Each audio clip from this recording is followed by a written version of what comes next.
गरीब माँ और 5 बेटियों का गाजर घर। बाबूजी, रोटी बना दी है, खा लीजिएगा, मैं खेत पर जा रही हूँ। तभी खटिये पर से बूढ़ा रामा खांसते हुए बोला, अरे बहू, ये ले, मेरी शॉल लेती जा, बाहर बड़ी ठंड पड़ रही है। नहीं बाबूजी, इसकी जरूरत आपको ज्यादा है, क्योंकि घर में ओढ़ने को एक भी कंबल नहीं। माँ, आज हम तीनों भी आपके साथ चलेंगे खेत पर। पर बच्चों, तुम्हारे पास स्वेटर भी नहीं, सर्दी लग जाएगी। माँ, जल्दी तो आपको गुलिया दीदी और तानी दीदी को भी लगेगी। अगर हम जब एक साथ मिलकर खेत पर काम करेंगे तो ज्यादा पैसे आएंगे और फिर हम कंबल खरीद लेंगे। मेरा राजा बेटा कितना समझदार हो गया है, माँ के दुख को समझने लगा है। सरिता अपने बच्चों के साथ खेत पर आती है, जो कि जंगल के पास पड़ता था। बच्चों, हमें आज के आज खेत जोतकर गाजर की फसल बोनी है।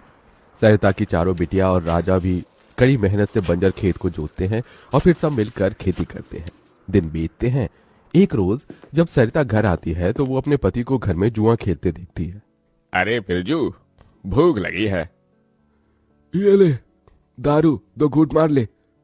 अरे खाली दारू, इसके साथ कुछ चखना मिल जाता तो मजा आ जाता। अरे देख बिरजू, तेरी लुगाई आ गई। बिरजू को घर में जुआ खेलते देखकर सरिता बौखला कर बोली, अजी, तुमको शर्म नहीं आती? घर में जुआ खेलते और दारूबाजी करते। तो फिर बोली, अरे जानती नहीं, पति परमेश्वर होता है और पत्नी की जगह पति के पैरों में होती है।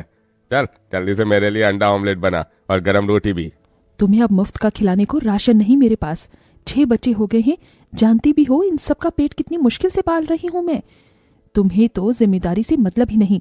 घर में बूढ़ा बीमार पिता है, तुम तो कमाने गए थे ना, फिर क्या हुआ? आते ही पैसे मांगने लगी। पति ने खाया पिया कि नहीं ये तेरा बाप पूछेगा। नशे में तो बिरजू सरिता से अकड़ते हुए अपनी चमड़े की चप्पल निकालकर उसे बहुत पीटता है। ये ले, और लड़ाएगी जबान। मैं कमाता नहीं तो क्या इस घर में मेरी इज्जत नहीं होगी? ये ले। बचे।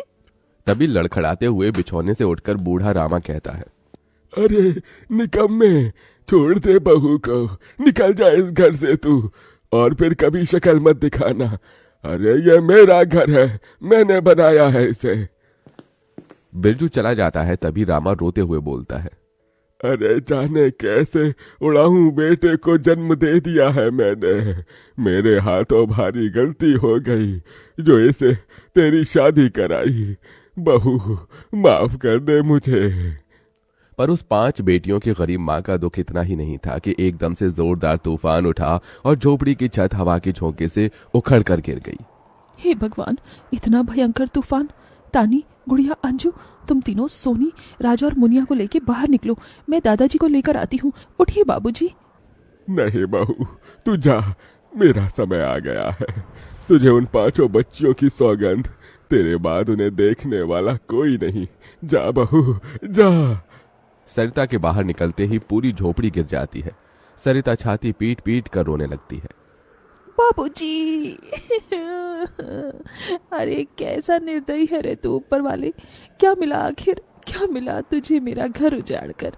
तू खुद तो अपने घर में सो रहा है और मेरी 5 बेटियों को बेघर कर दिया। जवाब दे, तू बोलता क्यों नहीं?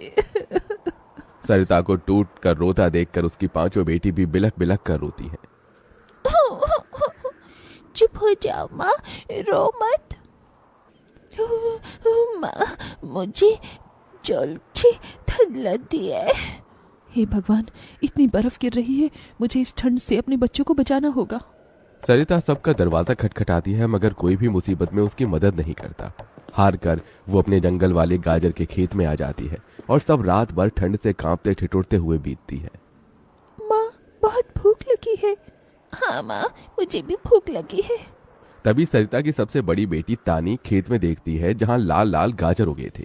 देखो माँ, हमारे खेत में तो गाजर तैयार हो गए हैं। फिर तानी अपने सभी भाई बहनों को गाजर तोड़ कर देती है। ये लो मेरी बहनों, गाजर खा लो। अपनी बेटियों को ठंड में ऐसे देख उस गरीब माँ का मन अपार दुख से भर जाता है। अपनी इस गरीब लाचार माँ को माफ कर देना बच्चों, तुम्हें ये ठंड भोगना पड़ रहा है। तभी एकदम से दिन का माहौल रात सा हो जाता है और तेजी से बर्फ गिरने लगती है।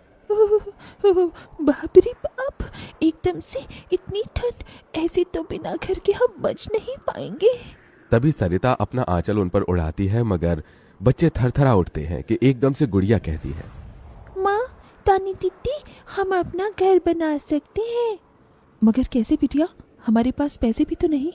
माँ देखो, हमारे खेत में कितने सारे गाजर उगे हैं, हम इसी से अपना घर तैयार करेंगे, पर हम सबको साथ मिलकर मदद करनी होगी। राजा बेटा, जब तक कि हम गाजर घर तैयार नहीं कर लेते, तुझे अपनी छोटी बहनों का ख्याल रखना होगा। रखेगा ना? हाँ माँ, रखूंगा। सरिता आग जलाकर अपने दोनों सबसे छोटे बच्चों को उसके पास बिठा देती है और खुद अपनी चारों बेटियों के साथ उस भयंकर ठंड में गाजर घर बनाने लगती है। अंजू, सोनी, गुड़िया, तुम दोनों मुझे और तानी दीदी को गाजर तोड़ तोड़ कर दो, हम घर बनाते हैं। ठीक है माँ।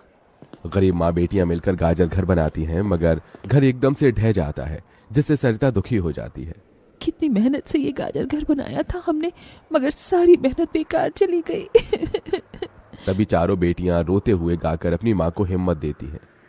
जिंदगी की यही रीत है, हार के बाद ही जीत है, थोड़े आंसू है थोड़ी हंसी, आज गम है तो कल है खुशी, जिंदगी की यही रीत है, हार के बाद ही जीत है। मेरी बच्चियों। रोते हुए सरिता अपनी बेटी को गले से लगा लेती है। वो फिर कोशिश करते हैं, कई बार उनका गाजर घर बिगड़ता है। तभी गुड़िया कहती है, माँ, अगर हम अपना गाजर घर मजबूत बनाने के लिए पहले लकड़ी फट्टे से ढांचा बना लें, तो फिर हमारा गाजर घर नहीं गिरेगा। सब ऐसा ही करते हैं, जिससे उस बार उनका गाजर का घर मजबूत बन जाता है। सरिता अपनी पांचों बेटियों और बेटे के साथ घर के अंदर आती है। तब जाकर उनके शरीर को गर्माहट महसूस होती है। अरे वाह माँ, दीदी, आप सबने कितना सुंदर गाजर घर बनाया है, और ये कितना गुलाम भी है। तभी सरिता अपने बेटे बेटियों का मुंह देखती है। सबकी आंखों में भूख थी।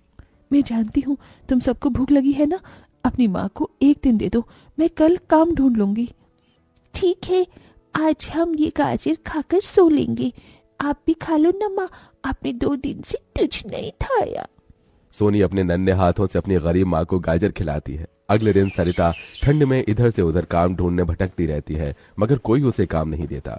इधर अब उसके खेत के गाजर भी खत्म हो गए थे, जिससे उसकी बेटियां भूखी थी और उसकी दुधमुही बेटी भूख से रोई जा रही थी। माँ, मुन्या को भूख लगी है, उसे खाना चाहिए। छोटे बच्चे खाना नहीं खाते राजा, इसे दूध पीना है। हे बसुरी बजैया, एक माँ की ममता की इतनी भी परीक्षा मत लो कि वो अपने बच्चे को दूध भी ना पिला सके। तभी सरिता को द्वार पर एक गाय के रंभाने की आवाज सुनाई दी। माँ, लगता है बाहर गाय आई है। सरिता अपनी बेटियों के साथ बाहर आकर देखती है तो गाय के थन से दूध की धारा बहे जा रही थी। इस गाय के थन में कितना दूध गिर रहा है। सरिता गाय का गर्म दूध अपनी बेटी को पिलाती है। तभी गाय उसके खेत में जाकर गोबर कर देती है, जिससे एकदम से जादू होता है और खेत लाल चमकदार गाजर से भर जाता है। माँ, ये तो कोई जादुई गाय लगती है। देखो, हमारे खेत में कितने गाजर उगाए। हाँ गुड़िया, मैं जादुई गाय हूँ।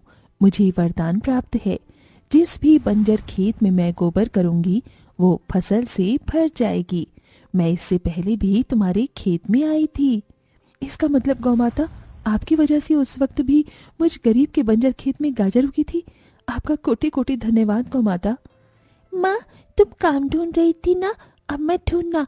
तुम तो कितना अच्छा गाजर का हलवा बनाती हो, और गाय के दूध से खोया, घी, दूध सब बनता है। तुम हलवा बनाकर बेचो।